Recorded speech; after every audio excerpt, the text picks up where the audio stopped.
So if you're preparing for prelims 2026, there is a very common question ki what is the bare minimum book list? In today's video, we'll talk about a bare minimum book list that you need to do in order to clear UPSC prelims.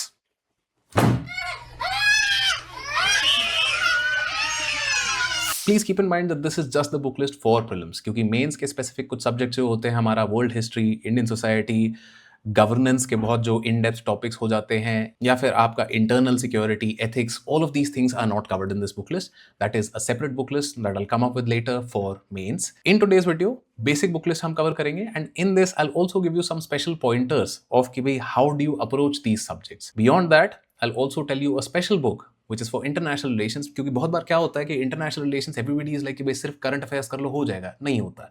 जब मुझे basic ही समझ नहीं आ रहा कि भाई पीछे क्या हुआ था तो नया क्या हो रहा है, suddenly seems very very weird. So let's get started with today's video. So let's start out with the most basic subject. Basic subject इसको इसलिए बोला जाता है because it forms the backbone for everything else. मुझे polity समझना है, Indian economy समझना है, I have to have the context of history.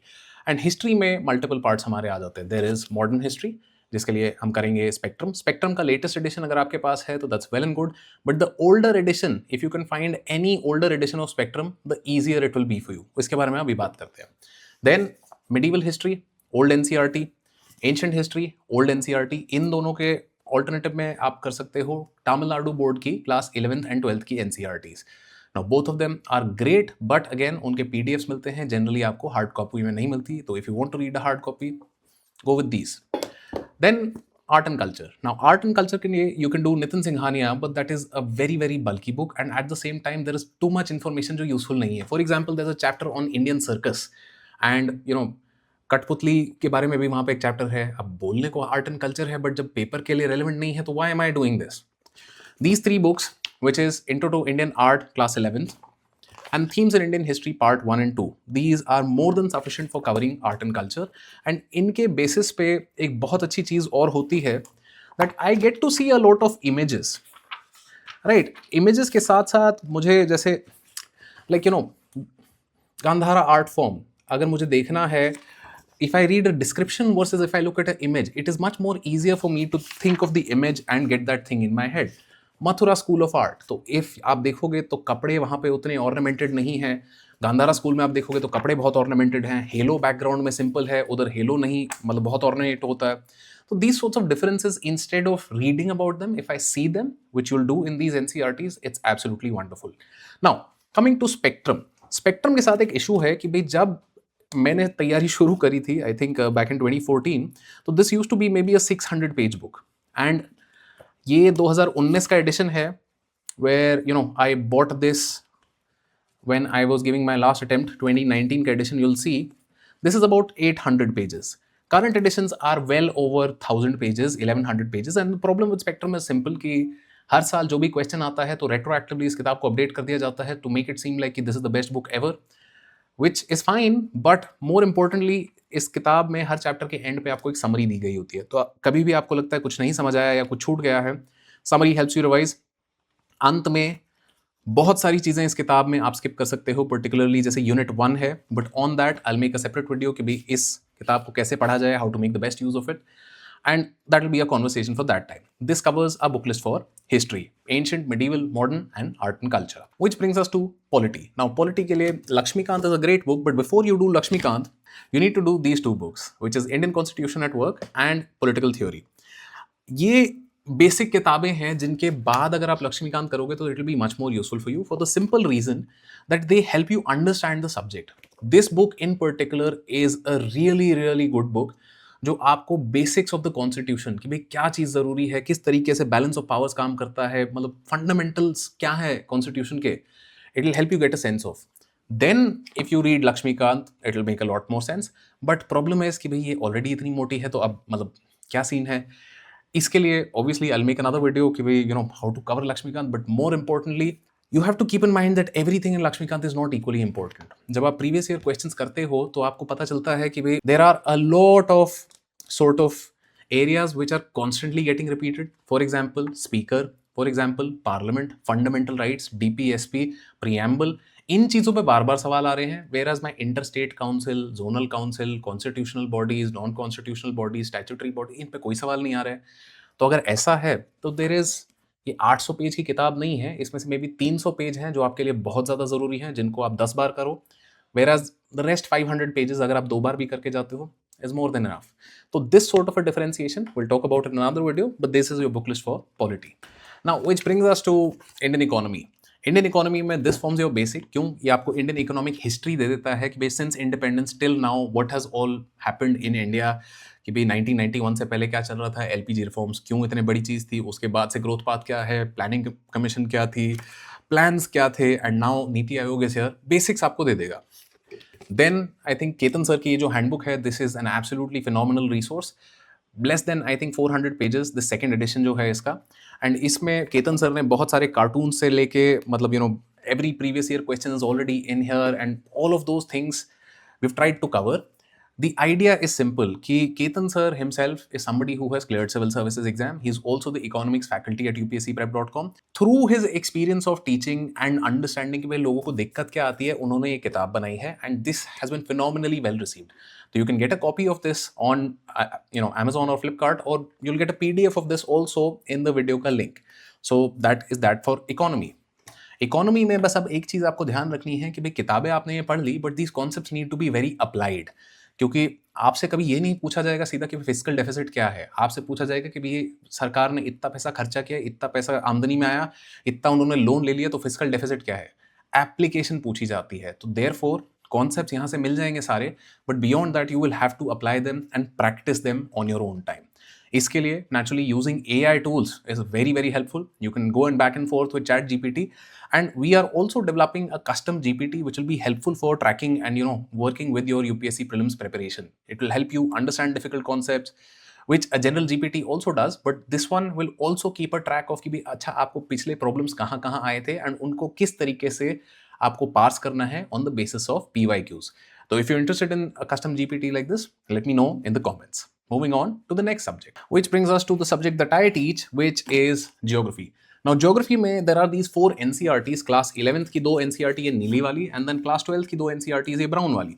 इनमें one of them is the best NCRT, which is this one, India Physical Environment, क्योंकि ये एक NCRT है less than 90 pages, मतलब 90 pages में भी appendix and chapters का heading वगैरह वाली चीज़ें हैं, and even then entire pages will be कि भाई just map. Less than 90 or maybe even 80 pages, and you will get everything that you require in order to understand Indian physical geography. And इस पे ढेर सारे सवाल हर साल बनते हैं, तो best NCRT. However, this one from class 11th is the worst NCRT. यहाँ पे simple सा चीज़ यहाँ क्यों है? It's too dense. It should have had maybe 50 page और होते तो it would have been a great NCRT, but वो नहीं है. तो इस कारण से I would recommend कि you read GC Leong. GC Leong is the replacement for this book. Don't do both of them because that is an overlap of work, and इतना काम हमें फालतू नहीं करना है, हमें कट टू कट चीजें करनी है. This is a great book. Now इसका आपने एक और वर्जन कभी कभार देखा होगा, which is the orange one. तो orange हो या black हो, doesn't make a difference. Both of them are the same book. कुछ examples इसमें different हो जाएंगे, but it doesn't make that much of a difference. There is part 1 which is a replacement of this NCRT, and part 2 यहाँ पे जो है about let's say 80 pages is a replacement of a single chapter in this NCRT. तो जो इस किताब में पूरा half of this book है, वो एक chapter है. This is not a recommendation कि you go and read that chapter over here, क्योंकि इधर से वो chapter आपने पढ़ा तो सर के ऊपर से जाएगा. And if you want, I'll tell you which chapter it is. It is this chapter, landforms and their evolution. In this book, this is maybe 10, 11, 12 pages. इतना ही है, 55 to 70, 15 pages. 80 पेजेस की वो किताब में वो सिर्फ वो जगह डेल्ट है. एंड ज्योग्राफी में you will have to realise one thing, the more maps and images that you see, the easier it is for you to recall that information. Geography लगता है कि भाई बहुत ज़्यादा एकदम रटने वाला काम है यहाँ पे कि भाई इतनी सारी चीज़ें हैं, but physical geography in particular, if you understand the logic, you will be able to solve 12 out of 15 questions that come any given year in prelims. This is something that I tell everybody in my class कि भी 12 questions geography में आप कहीं किसी भी दिन कर सकते हो if you are very clear on physical geography. And 12 question का मतलब यहाँ पे आप समझो कि अगर कट ऑफ आपका 85 जा रहा है तो 25 नंबर आपके सिर्फ और सिर्फ ज्योग्राफी में आ गए हैं. ज्योग्राफी में there is obviously one more thing, an atlas. क्योंकि अब बहुत सारी चीज़ें हैं. Let's say for example you might have recently heard that President Donald Trump had Nicolas Maduro captured from his capital of Caracas in Venezuela. Now जब भी ऐसी कोई सिचुएशन होती है या कोई लोकेशन इन न्यूज़ आती है, it is my job to go and look at it in the atlas कि मुझे क्या देखना है अब यहाँ पे। मैं साउथ अमेरिका का मैप खोलूँगा। साउथ अमेरिका का मैप खोल के मैं देखना चाहूँगा कि भई अच्छा हू आर द नेबर्स, इनके आजू-बाजू क्या चीज़ें चल रही हैं। Okay, here is Venezuela. Venezuela is also neighbouring to Brazil and Colombia and Guyana. And इसके अलावा भी it is straight opening to the Atlantic Ocean and यहाँ पे कुछ-कुछ और चीज़ें, रिवर्स कौन-सी हैं, ओरिनोको चल रही है, then there is a meta river, Orinoco का delta is completely within Venezuela. तो these sorts of things if I look at and कि भई यहाँ पे गियाना हाइलैंड्स भी आ जाएँगे आपके।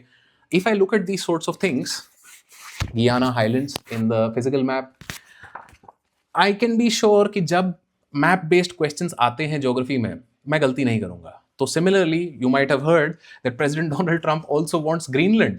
Your job to go and open up the map of the Arctic Circle and see कि भी अच्छा ग्रीनलैंड के आसपास कंट्रीज कौन-कौन सी हैं, सीज कौन से हैं, पासेस एंड स्ट्रेट्स क्या-क्या हैं। These things are where UPSC draws its questions from and जो भी न्यूज़ में रह रही हैं चीज़ें, उन पे तो ज़रूर आपका ध्यान जाना चाहिए। तो geography is doable, very easy, provided आप सिस्टमैटिकली इस तरीके से चलते हो। नाउ अभी तक जो सब्जेक्ट्स हमने करे which is history, polity, economy and geography, these are considered more of your static subjects. यहाँ पे बहुत ज्यादा फोकस रहता है आपकी कॉन्सेप्चुअल क्लैरिटी पे। अगर आपको कॉन्सेप्ट समझ में आ गए तो इन सब्जेक्ट्स में मतलब you will be able to do 70-80% of the questions. Rest of the subjects that we are going to be talking about, for example science and tech. तो साइंस एंड टेक की this is a great book, Ravi P Agrahari, but again it is too big and too heavy. इससे ज्यादा अब current affairs के साथ आपको इस पे फोकस रखना पड़ेगा। यहाँ पे बेसिक कॉन्सेप्ट अगर आपको किसी चीज का नहीं समझ आता, use this as a reference book, end to end पढ़ने की जरूरत नहीं है। बट अगर कोई एरिया है जहाँ पे बार बार क्वेश्चन आ रहे हैं, for example in biotechnology, in defence technology, तो दो सब्जेक्ट्स और दो चैप्टर्स यू डेफिनेटली रीड।